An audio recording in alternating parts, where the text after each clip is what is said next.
Good morning, everybody. Let's head to work, shall we? So, just like that, 2020 is over. And just like that, 2021 has begun. And if you're like, everybody, you'll be saying something like, good riddance. Boy, am I happy that 2020 is over. Now, there are reasons for that, because 2020 has seen some confluences of some pretty rough stuff. That over the course of 2020, most everything has been governed by one outstanding issue, which is that there is a pandemic going on that governs everything else. Everything else that we're doing right now is being governed, guided, watched over by the pandemic. It makes everything else more difficult and more complicated to do. And because of that, we've developed an association for ourselves, which essentially says that the pandemic, 2020, because the pandemic began in 2020, that means that once 2020 is over, we can sort of start moving on to newer, better, and brighter days. But that's arbitrary. 2020 didn't begin like January the 1st, 2020 with a pandemic that shut the world down. For us here in God's country of Saskatchewan, the world only started to shut down around March, mid-March. It was one of our Lenten services, a midweek Lenten service, in which we finally moved towards things closing down. But even then, we thought that things were only going to be shut down for a short while. Like, it wouldn't be that long until we got back to, normal is too much of a statement now, to be sure. But we all figured that everything would be done and taken care of and put to bed early on. And it was honestly kind of a surprise when it wasn't.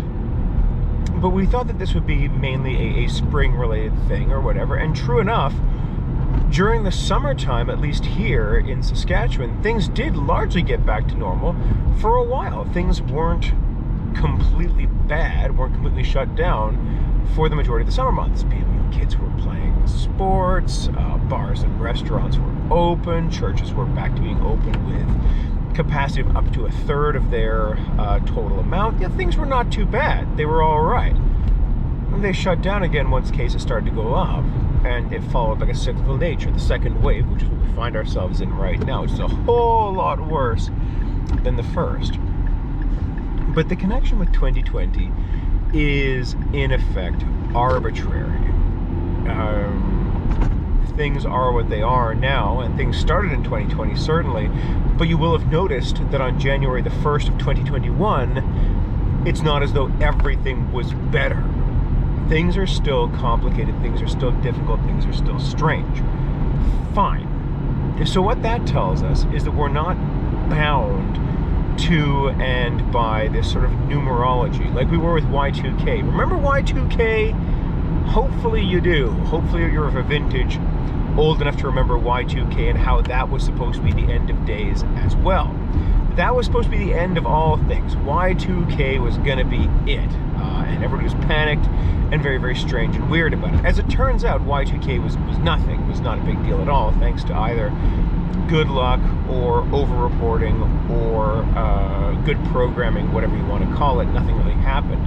There's a lot of concern about that too, but it's this sort of abstract numerology in which we figure as though times and seasons are obedient to these sort of weird, strange rules. 2020 is a bad year and will therefore obey the year itself. Well, it doesn't and it won't. The book of James goes to a lot of effort to talk about this unreliability. In the book of James it says, do not say, I will go here and do this and make money and sell goods. Instead say, if it is God's will, we will go and we will spend and we will earn money and that kind of thing, and blah blah blah blah blah blah. The idea being that God's will still prevails.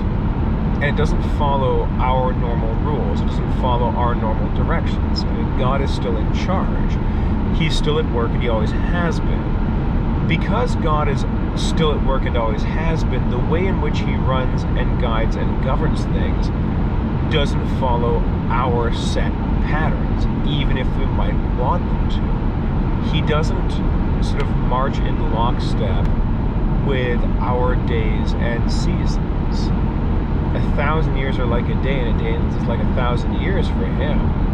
It's not as though 2020 is some sort of massively significant year that he's going to turn on and off pandemics in. These things don't work that way, and they don't work the way that we would assume they would. So when you're at the time and you're saying, well, 2020 is over, thank goodness we're in 2021, now things will start to get better.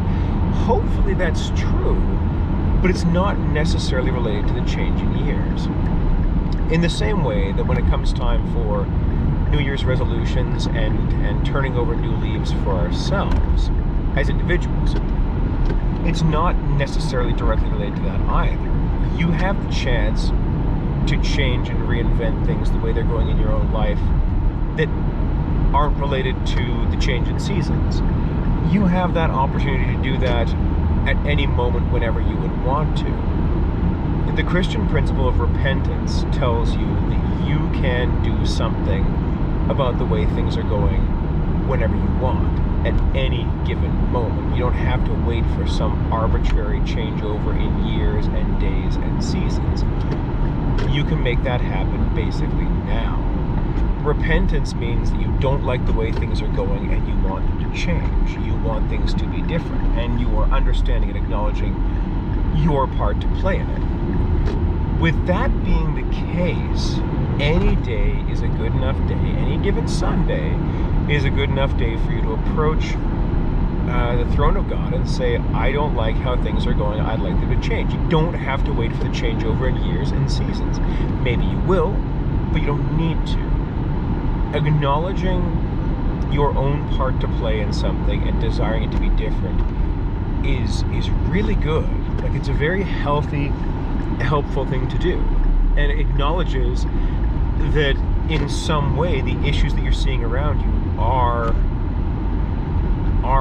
of your making, but also are under your control, that you can do something about them. You can make something happen in your own time and in your own life. And a large part of that is going to be that change of mind, that change of thought, that change of idea that will say, I don't like the way things are going right now.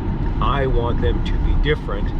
And I believe sincerely that God has planted in my heart the unsatisfaction with the way things are, be it the year of 2020 or my own material conditions, to say that this isn't what I want to see. Now, how can we go about making that better? And the number one place to start is to understand that it begins with myself. Thanks for joining me. Happy New Year. Here's to a very good 2021.